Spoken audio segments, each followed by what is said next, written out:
Imagina esto.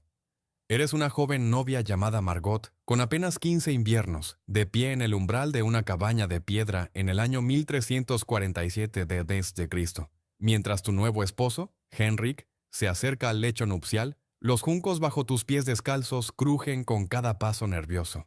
La luz de las velas parpadea sobre su rostro curtido. Tiene casi el doble de tu edad, elegido por tu padre por sus 3 cerdos y media hectárea de cebada. Tus manos tiemblan mientras aferras la áspera prenda de lana que tu madre cosió para esta misma noche, la misma que ella usó, y su madre antes que ella. A través de las delgadas paredes, puedes escuchar a los amigos de Henrik afuera, borrachos de cerveza, gritando groseros estímulos y golpeando ollas con cucharas de madera. No se irán hasta que escuchen la prueba de la consumación. Tu respiración se acelera en jadeos cortos mientras los dedos callosos de Henrik alcanzan el cordón de cuero en tu garganta. Y te preguntas si las advertencias susurradas de tu madre sobre los deberes conyugales podrían prepararte para lo que está a punto de suceder en esta habitación estrecha y humeante que huele a lana mojada y cuerpos sin lavar. Esto no es una historia de amor, esta es la realidad de la intimidad medieval. Un mundo donde las prácticas sexuales estaban moldeadas por supersticiones, terror religioso e instintos de supervivencia que parecerían completamente extraños a nuestra comprensión moderna del romance y el deseo. Antes de sumergirnos en estas historias olvidadas de supervivencia y sufrimiento, si disfrutas aprendiendo sobre las verdades ocultas de la historia, considera darle al botón de me gusta y suscribirte para más contenido como este. Y por favor, comenta abajo para decirme desde dónde estás escuchando. Me parece increíble que estemos explorando estas historias antiguas juntos desde diferentes partes del mundo, conectados a través del tiempo y el espacio por nuestra curiosidad compartida sobre el pasado. El dormitorio medieval era un campo de batalla donde los cuerpos se convertían en territorios políticos, donde la doctrina de la Iglesia chocaba con las tradiciones paganas, y donde los momentos más íntimos de la vida humana estaban gobernados por reglas tan extrañas y restrictivas que harían que la piel de una persona moderna se erizara. Estas no eran solo elecciones personales, eran asuntos de salvación eterna, honor familiar y literalmente vida o muerte. Permíteme llevarte de vuelta al mundo de Margot, donde el concepto de violación marital no existía porque las esposas eran propiedad, donde la sangre menstrual se consideraba tan peligrosa que podía matar cultivos, y donde una posición sexual incorrecta podía condenar tu alma al infierno por la eternidad. En la Europa medieval, el lecho nupcial nunca era verdaderamente privado. La comunidad, la iglesia y las supersticiones antiguas tenían un interés en lo que ocurría entre marido y mujer. Cuando Margot se casó con Henrik en ese otoño de 1347 d.C., su unión no se celebró con champán y bailes. Fue una transacción comercial sellada con fluidos corporales, presenciada por vecinos que tenían todo el derecho de exigir pruebas de la consumación. El ritual de la noche de bodas comenzaba mucho antes de que la pareja se tocara. Primero venía la ceremonia de acostar, donde los invitados de la boda literalmente arrastraban a los novios a su cámara, los desvestían mientras cantaban canciones subidas de tono, y luego se quedaban fuera de la puerta escuchando los sonidos que confirmarían que el matrimonio era legalmente vinculante. Los amigos de Henrik no se irían hasta que escucharan los gritos de dolor de Margot, prueba de que su himen había sido roto y el matrimonio consumado. Pero aquí es donde la intimidad medieval se vuelve verdaderamente extraña. La Iglesia enseñaba que incluso las parejas casadas podían cometer pecados mortales en sus propias camas. San Jerónimo, escribiendo en el siglo IV d.C., declaró que un hombre que ama a su esposa con demasiado ardor es un adúltero. Los padres de la Iglesia creían que el placer excesivo, incluso dentro del matrimonio, era una corrupción del alma. Esto no era solo teoría teológica. Moldeaba cada aspecto de las prácticas sexuales medievales. Tomás de Aquino, el gran teólogo medieval, estableció reglas explícitas para las parejas casadas en su Suma Teológica alrededor de 1265 d.C. El acto sexual solo era aceptable en ciertos días de la semana, durante ciertas estaciones y en una posición específica: hombre encima, mujer debajo, cara a cara. Cualquier desviación se consideraba contra natura y por lo tanto pecaminosa. El sexo oral estaba completamente prohibido, al igual que el sexo durante la menstruación, el embarazo o la lactancia. La Iglesia calculó que, si se seguían todas estas reglas, las parejas casadas solo podían tener relaciones sexuales unos 50 días al año. Margot habría aprendido estas reglas de su madre, quien las aprendió del cura del pueblo durante la confesión. El peso de la condenación eterna pendía sobre cada momento íntimo.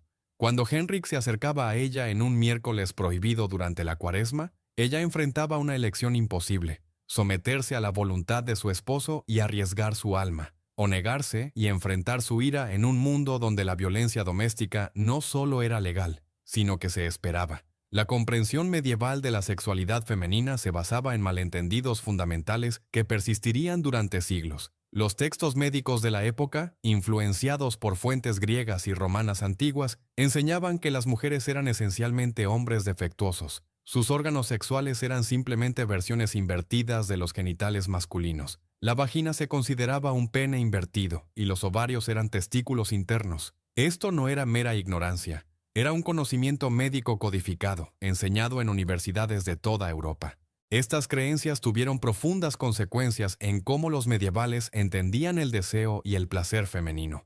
El médico Constantino el Africano, escribiendo en el siglo XI d.C., afirmó que las mujeres experimentaban el placer sexual de manera diferente a los hombres. Requerían una estimulación prolongada y múltiples clímax para concebir. Esto llevó a la extraña creencia médica de que la violación no podía resultar en embarazo porque la mujer no podía alcanzar el placer necesario. Si una mujer quedaba embarazada después de una agresión sexual, los tribunales medievales a menudo lo tomaban como evidencia de que ella había disfrutado de la experiencia y, por lo tanto, era parcialmente responsable. La madre de Margot podría haberla advertido sobre el útero errante, una condición que los médicos medievales creían que podía causar histeria, locura e incluso la muerte. Pensaban que el útero podía moverse literalmente dentro del cuerpo de una mujer, viajando hacia arriba para estrangular su corazón o hacia abajo para escapar por su vagina.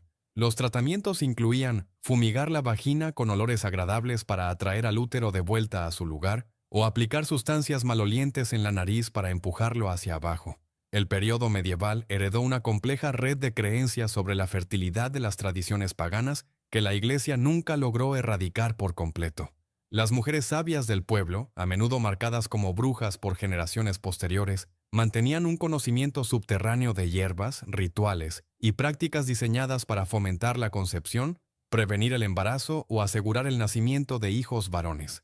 En los bosques alrededor del pueblo de Margot, las mujeres recolectaban plantas específicas bajo la luna llena. El poleo y el tanaceto se preparaban en tés que podían prevenir el embarazo, aunque la dosis entre anticoncepción y muerte era peligrosamente fina. La raíz de mandrágora, con forma de figura humana, se creía que aumentaba la fertilidad cuando se usaba como amuleto contra la piel. Esta raíz era tan valiosa que versiones falsificadas hechas de briznas talladas eran comunes en los mercados medievales. La Iglesia condenaba oficialmente estas prácticas como brujería, pero incluso los cristianos devotos no podían abandonarlas por completo.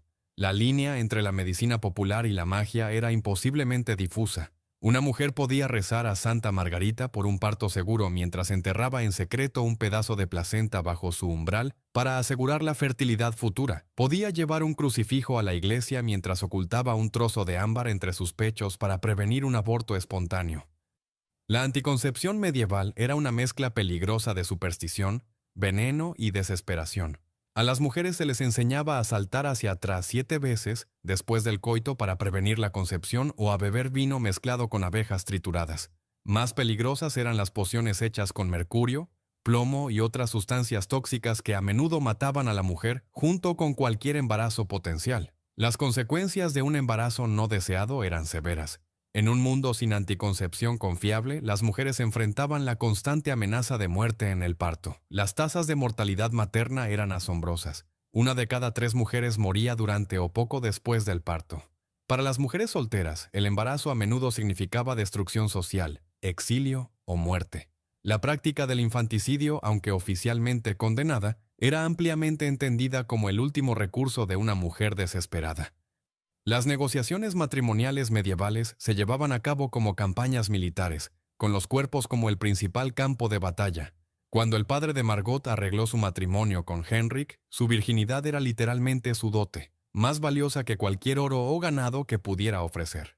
El himen se convirtió en una moneda de honor, intercambiada entre familias como prueba de la pureza de la hija y de la reputación de la familia.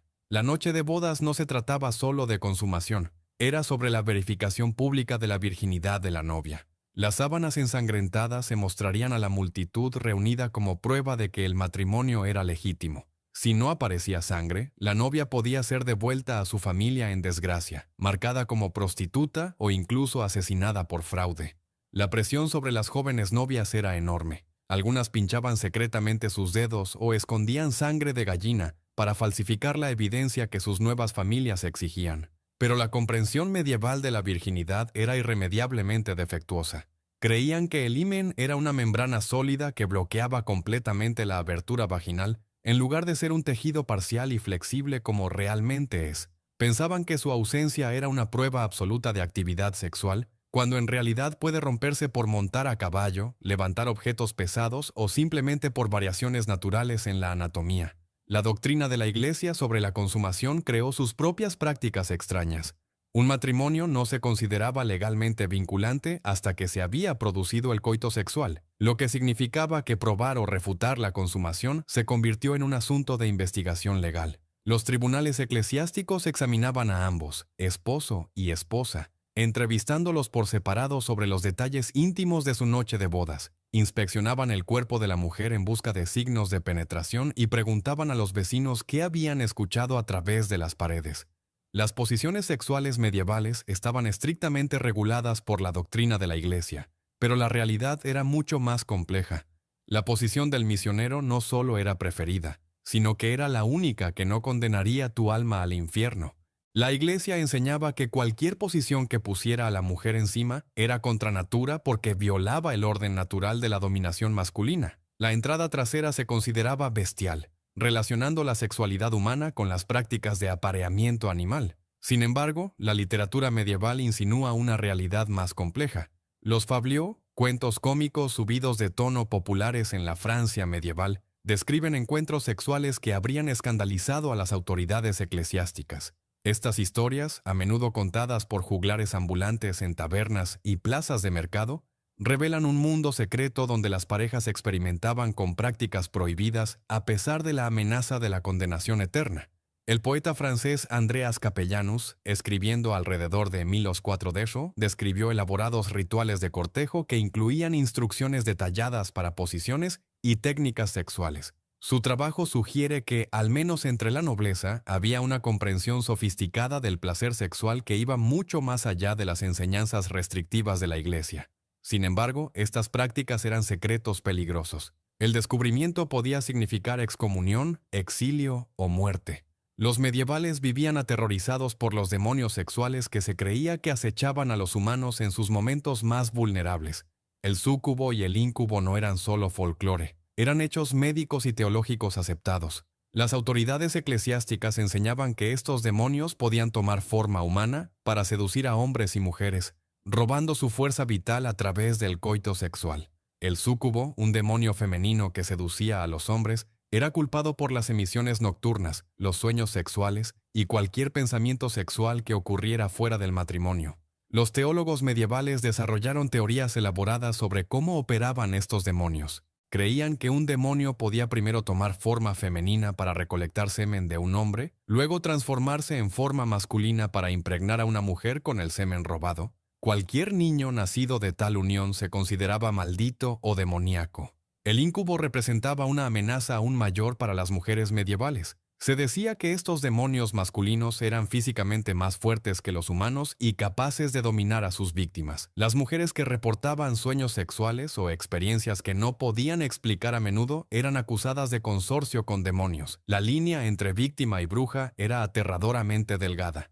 La parálisis del sueño, ahora entendida como un fenómeno neurológico, se interpretaba como un asalto sexual demoníaco. Hombres y mujeres que despertaban incapaces de moverse, a menudo con la sensación de presión en el pecho, se creía que estaban bajo ataque demoníaco. La Iglesia prescribía elaborados rituales de exorcismo y purificación, pero muchos sospechosos eran quemados como brujas en su lugar. La comprensión medieval de la menstruación estaba arraigada en el terror y la superstición que persistirían durante siglos. La sangre menstrual se consideraba venenosa, tan tóxica que podía matar cultivos, agriar el vino y hacer que los hombres perdieran su virilidad.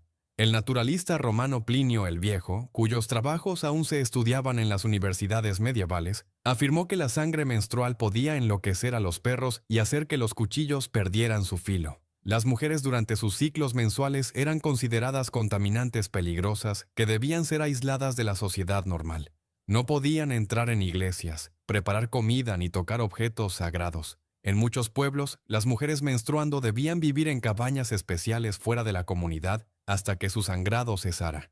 La Iglesia enseñaba que la menstruación era el castigo de Dios por el pecado original de Eva, haciendo que cada ciclo mensual fuera un recordatorio de la vergüenza femenina. La falta de comprensión sobre la menstruación creó prácticas médicas extrañas. Los médicos creían que la sangre menstrual que no se expulsaba correctamente del cuerpo se acumulaba y envenenaba a la mujer desde dentro.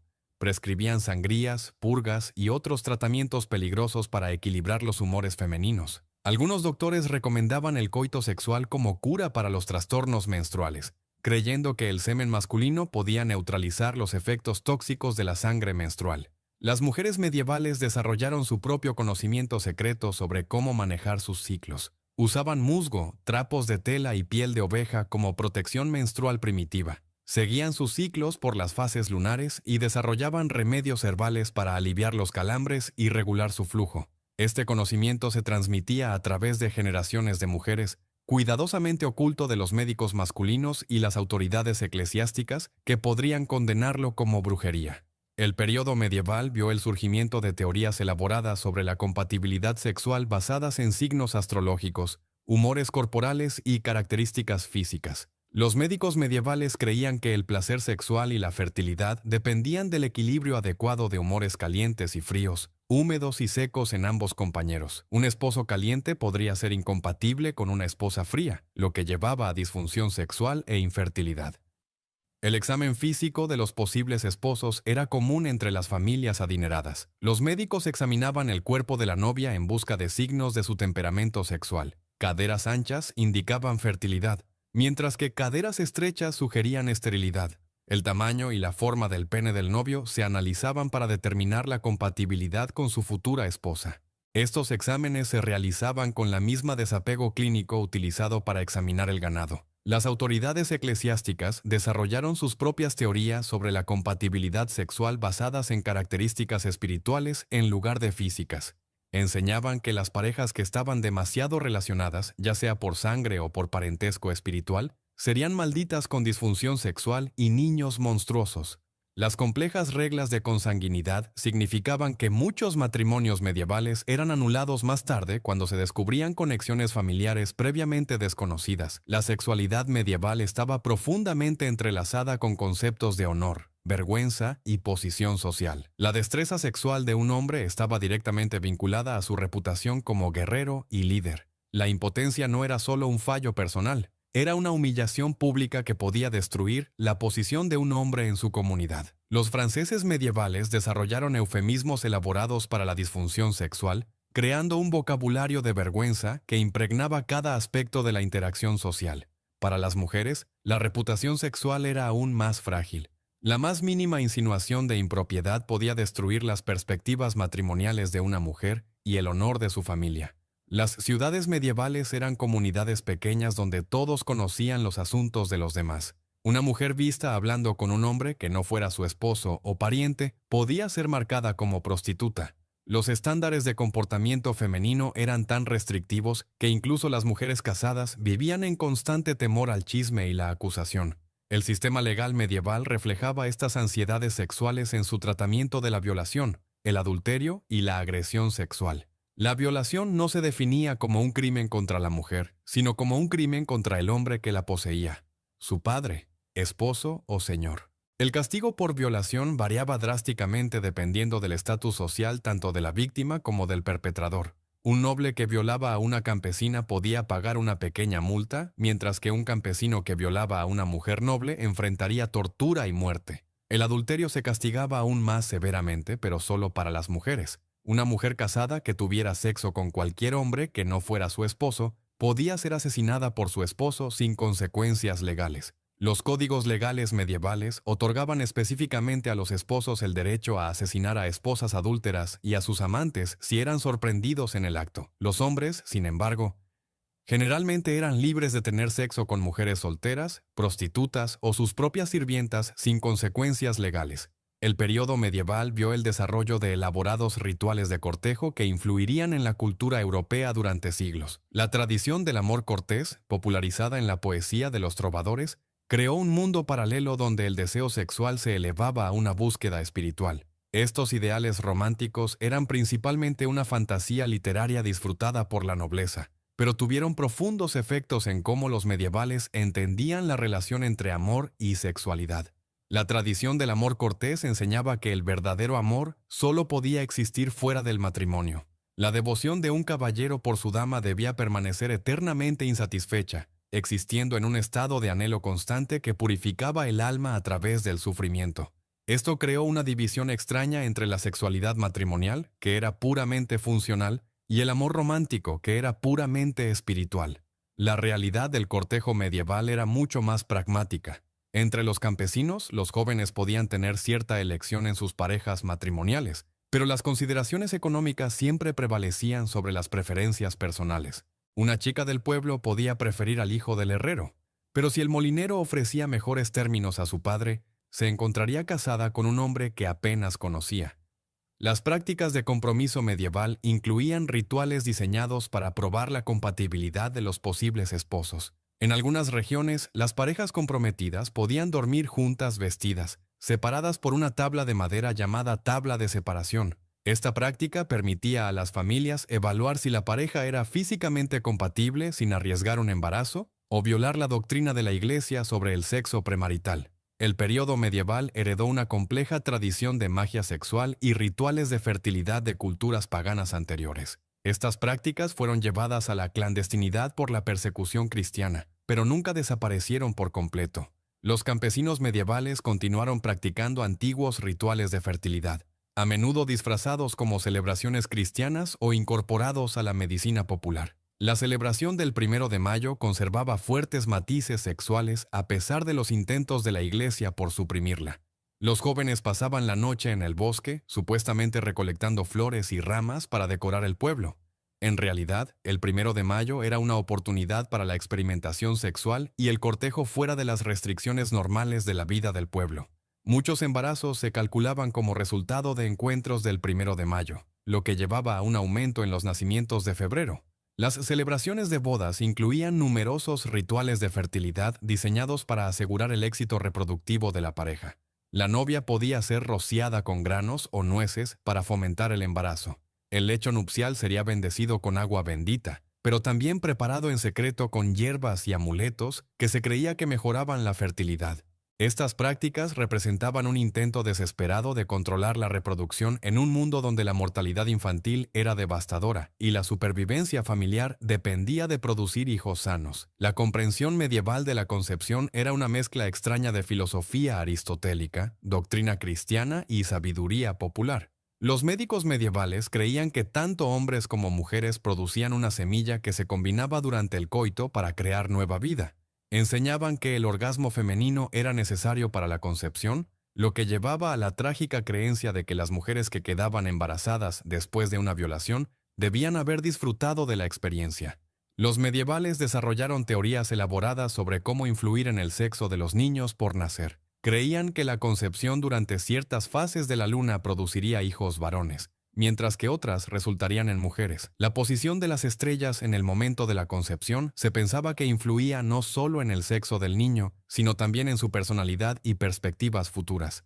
El periodo medieval vio el desarrollo de métodos cada vez más sofisticados de control y vigilancia sexual. La Iglesia estableció redes de informantes que reportaban sobre las vidas privadas de sus vecinos. La confesión se convirtió en una herramienta para recolectar detalles íntimos sobre las prácticas sexuales, con los sacerdotes interrogando a los penitentes sobre sus momentos más privados. El auge de la Inquisición en el siglo XIII d.C.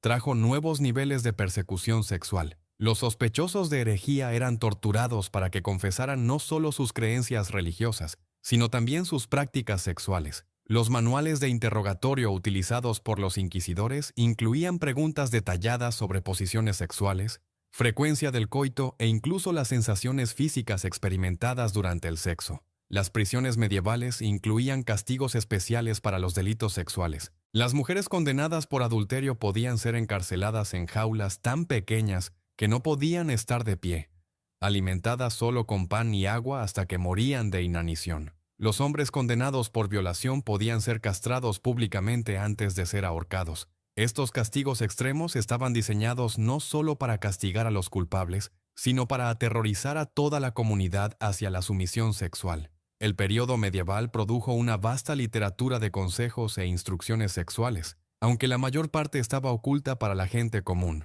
Los textos médicos incluían descripciones detalladas de posiciones y técnicas sexuales, pero estos estaban disponibles solo para médicos educados y patrones adinerados. La persona medieval promedio aprendía sobre sexo a través de conversaciones susurradas, canciones populares y la amarga experiencia del ensayo y error. La Iglesia producía su propia literatura sexual, pero se preocupaba principalmente por catalogar pecados en lugar de proporcionar orientación positiva. Los manuales penitenciales enumeraban cientos de prácticas sexuales con sus correspondientes castigos.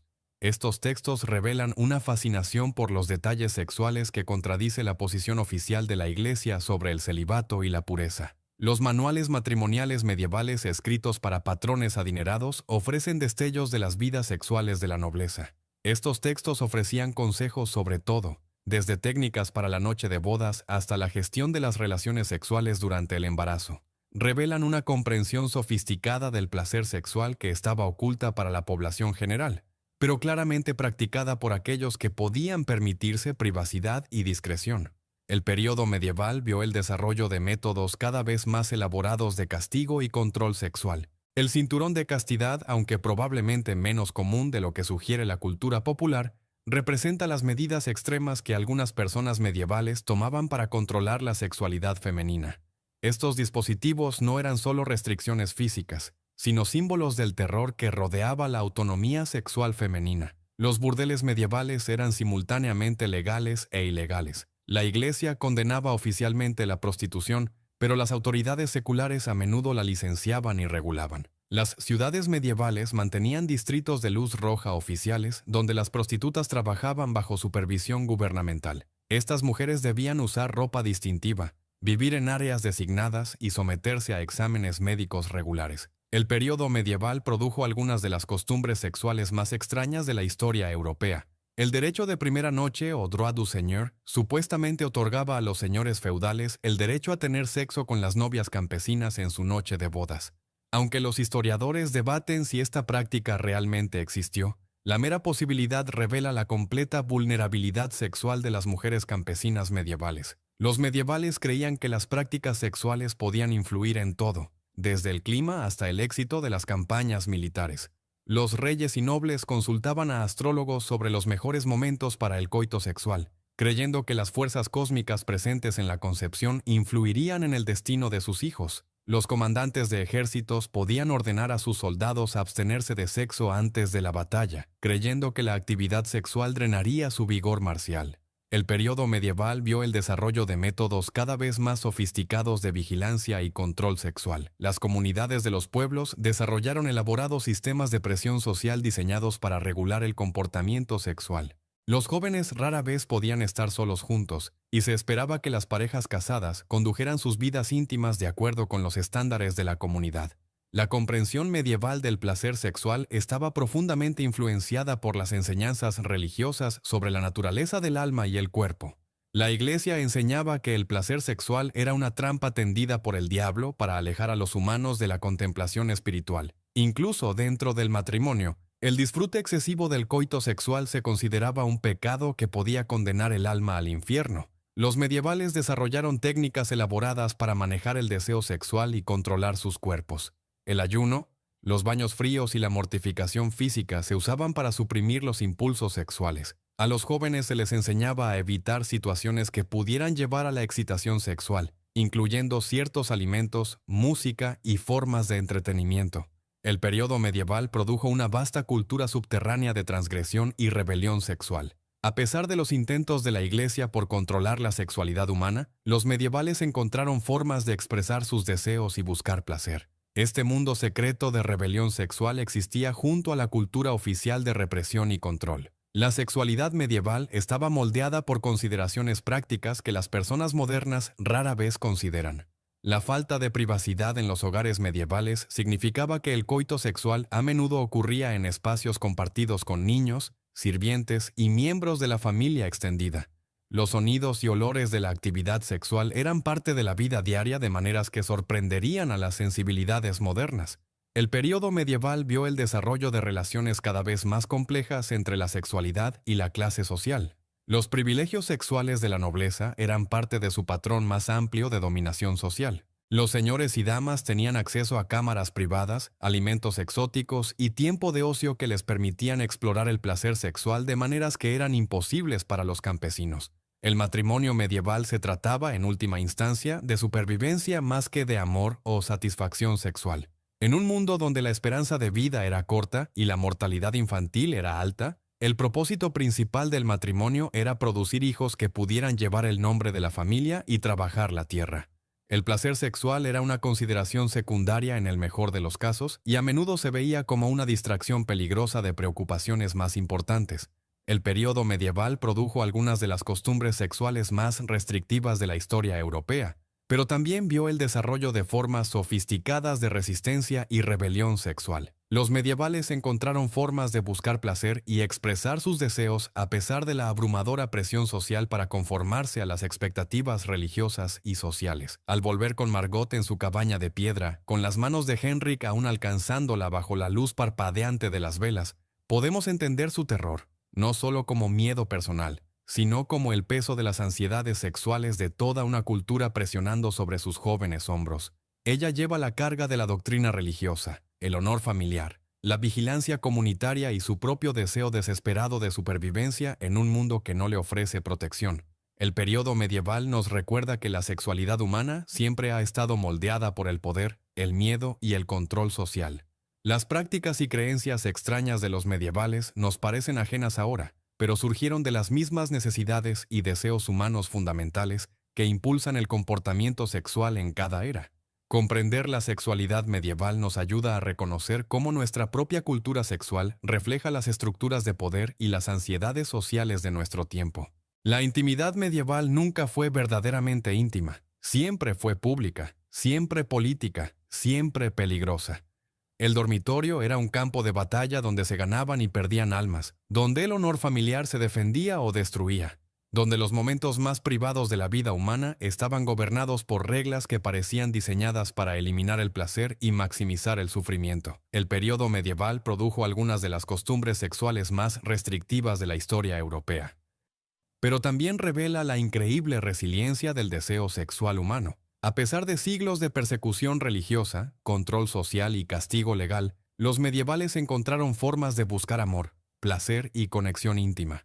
Sus historias nos recuerdan que la sexualidad es uno de los aspectos más fundamentales de la experiencia humana, demasiado poderoso para ser completamente controlado por cualquier sistema de autoridad. Las prácticas sexuales extrañas y a menudo inquietantes de la Europa medieval no fueron simplemente el resultado de la ignorancia o la superstición. Surgieron de una interacción compleja de doctrina religiosa, estructura social, necesidad económica y genuina necesidad humana. Comprender estas prácticas nos ayuda a apreciar tanto lo lejos que hemos llegado como cuántas de las mismas tensiones subyacentes continúan moldeando la sexualidad humana hoy. En última instancia, el período medieval nos enseña que la sexualidad es siempre política, siempre peligrosa y siempre esencial para la experiencia humana. Las prácticas íntimas extrañas de los medievales fueron sus intentos de navegar estas tensiones eternas entre deseo y control, placer y peligro, amor y supervivencia. La luz de las velas aún parpadea sobre el rostro curtido de Henrik mientras alcanza a la joven Margot. Pero ahora entendemos que este momento contiene todo el peso de la cultura sexual medieval. El miedo, la superstición, la esperanza desesperada de supervivencia y el eterno anhelo humano por la conexión a pesar de las probabilidades imposibles. En sus manos temblorosas y sus dedos callosos, vemos no solo a dos personas, sino la colisión de las ansiedades y deseos sexuales de toda una civilización jugados en el espacio más íntimo imaginable, pero nunca verdaderamente privado, nunca verdaderamente seguro, nunca verdaderamente